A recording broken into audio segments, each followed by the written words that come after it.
Magandang araw, Ericians! Narito ang balitang napapanahon.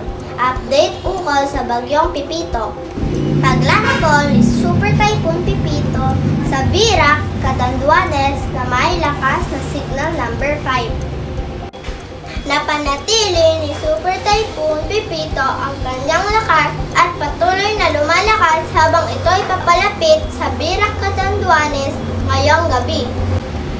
Pinag-iingat ng Pag-asa ang mga residente sa nasabing lugar at sa mga karatig nito.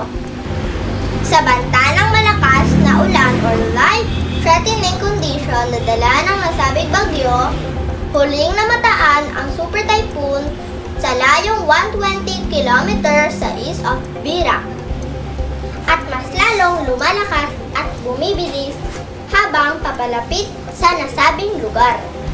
Kaya't muli ng paalala ang Pag-asa sa ating mga kababayan na maging alerto at maging handa sa posibilidad ng pagbaha at pagguho ng lupa.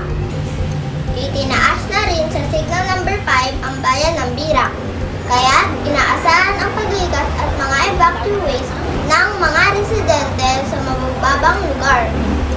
Nakahanda naman ang mga rescuer sa posibilidad ng paglikas anumang oras. Ako po si Janela Villajunisio mula sa SSC3 nag-uulat.